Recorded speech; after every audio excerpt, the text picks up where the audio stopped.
ಹೊಂಟೋಗೈತೆ ಬರ್ರಿ ಗೌಡ್ರ ಬರ್ರಿ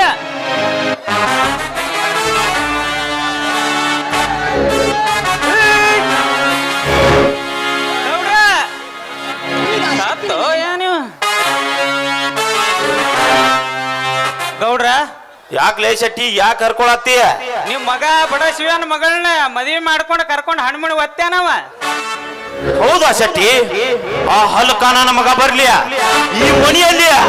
ಅವನಿಗೆ ಒಂದು ಜಾಗನೂ ಕೊಡಲ್ಲ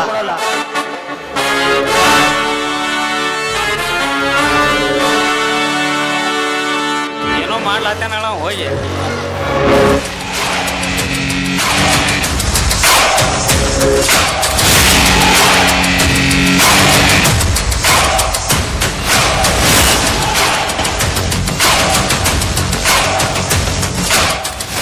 ಶೆಟ್ಟಿ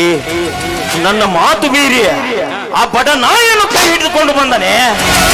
ಆ ಹಲ್ಲುಕ ಸೋಳೆ ಮಗ ಶೆಟ್ಟಿ ನನ್ನ ಬೆಂಕಿ ಬಿಟ್ಟಂಗಾಯ್ತು ಆ ಮಗ ಬರ್ಲಿ ಅವನನ್ನು ತುಂಡು ತುಂಡಾಗಿ ಕತ್ತರಿಸಿ ನಾನು ಎದುರು ಹಾಕೊಂಡ್ರಿ ಅವನ ಶಿವ್ಯಾನ ನಂದು ಬಾಳೆ ಅರ್ಧ 12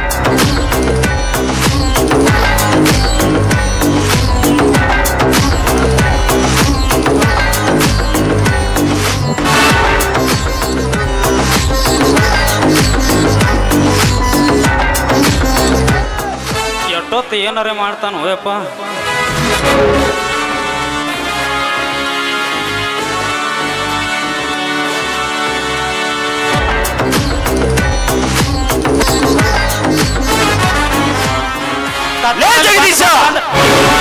ಅಲ್ಲಿ ನಿಂತ ಯಾಕಪ್ಪ ಯಾರು ನಿಮ್ಮಪ್ಪ ಎಂದು ಈ ಬಡ ನಾಯಿ ಕೈ ಹಿಡಿದೆಯೋ ಅಂದೇ ಸತ್ತ ನಿಮ್ಮಪ್ಪ ನಮ್ಮಪ್ಪ ಸತ್ತು ಹೋದನೆ ಸತ್ತವ ಶೆಟ್ರೆ ನಮ್ಮಪ್ಪ ಸತ್ ಸುದ್ದಿ ಹೇಳೇ ಇಲ್ಲ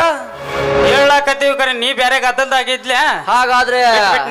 ನಮ್ಮಪ್ಪನ ಸ್ಥಾನದಲ್ಲಿದ್ದು ಮಾತನಾಡುವ ನೀನ್ಯಾರಂತ ಕೇಳ್ಬೋದೇ ಯಾರ ಎದುರಿನಲ್ಲಿ ನಿಂತು ಮಾತನಾಡುತ್ತೆ ಅನ್ನೋದು ಅರಿವು ಇರಲಿ ಮಗನ ಚೆನ್ನಾಗಿ ಗೊತ್ತಿದ್ದೇ ಮಾತನಾಡ್ತಿದ್ದೀನಪ್ಪ ಈ ಬೀದಿ ಭಿಕಾರಿ ಕೈ ಹಿಡಿದು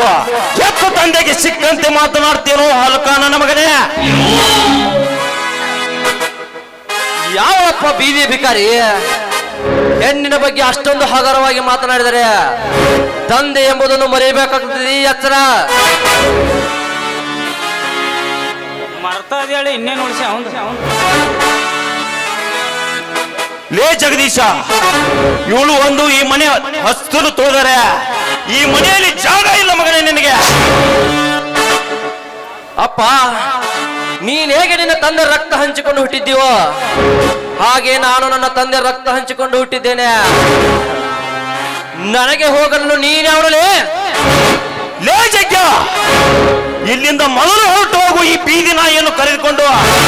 ಇಲ್ಲವಾದರೆ ನಿಂತಲ್ಲೇ ಹೋಗುತ್ತದೆ ನಿನ್ನ ಪ್ರಾಣ ಪ್ರಾಣಕ್ಕೆ ಹೆದರಿ ಮಾರುವಂತ ಹೆಣ್ಣನ್ನು ಕೈ ಬಿಡುವ ಮುಟ್ಟಾಳ ನಾನಲ್ಲ ಏ ಜಗ್ಗ ಹೊಲಸು ಹೆಣ್ಣಿನ ಸಾಹಸ ಮಾಡಿದೆಯಲ್ಲೋ ಶೆಟ್ಟಿ ಬಾಯಿ ಹೋಗಿ ಬಿಡೋಣ ನಡ್ರಿ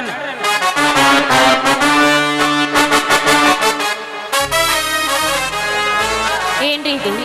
ನಿಮ್ಮ ತಂದೆ ಆಡಿದ ಮಾತು ಇವರು ಏಕೆ ಅರ್ಥ ಮಾಡಿಕೊಳ್ಳೋದಿಲ್ಲ ಸವಿತಾ ಅದೇನಂತಾರಲ್ಲ ಅದು ಸಂಘದೋಷ ಅರಮನೆ ಅಂತ ಇದ್ದ ದೇವಾಲಯ ಇದ್ದ ನಮ್ಮ ಮನೆಯನ್ನು ಇಂಥವರೆಲ್ಲ ರಾಕ್ಷಸರು ಕೂಡಿ ಈಗ ಈ ತರ ಮಾಡಿದ್ದಾರೆ ಸವಿತಾ ಆದದ್ದೆಲ್ಲ ಮರೆತು ಈ ಬೇಸರವಾದ ಮನಕ್ಕೆ ಒಂದು ಹಾಡನ್ನು ಹಾಡಬಾರದೆ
ಸಂತೋಷವೈತೆ ನನ್ನ ಪತಿ ದೇವ್ರೆ. ಆಯ್ತು ಚಿನ್ನ. ಸವಿತಾ, ನಾನು ಟ್ರೈನಿಂಗ್ ಅಂತ ಅರ್ಜೆಂಟಾಗಿ ಬೆಂಗಳೂರಿಗೆ ಹೊಂಟಿದ್ದೇನೆ. ನಾನು ಬರುವವರೆಗೆ ಸ್ವಲ್ಪ ಮನೆ ಕಡೆ ಹುಷಾರು. ಆಗ್ಲಿರಿ. ಆದ್ರೂ ಈ ಮನೆಯಲ್ಲಿ ಒಬ್ಬಳೇ ಇರೋನು ನನಗೆ ತುಂಬಾ ಭಯವಾಗ್ತಾ ಇದೆ. ನೀನೇನು ಭಯ ಪಡಬೇಡ ಸವಿತಾ, ನನಗೆ ಆವಾಗ ಫೋನ್ ಮಾಡ್ತಾ ಇರು, ನಾನು ಬರ್ತೇನೆ. ಆಗ್ಲಿರಿ, ಹೋಗಿ ಬನ್ನಿ. ನಡಿ ಸವಿತಾ, ಒಳಗಡೆ ಹೋಗಿ ಬ್ಯಾಗ್ ರೆಡಿ ಮಾಡು.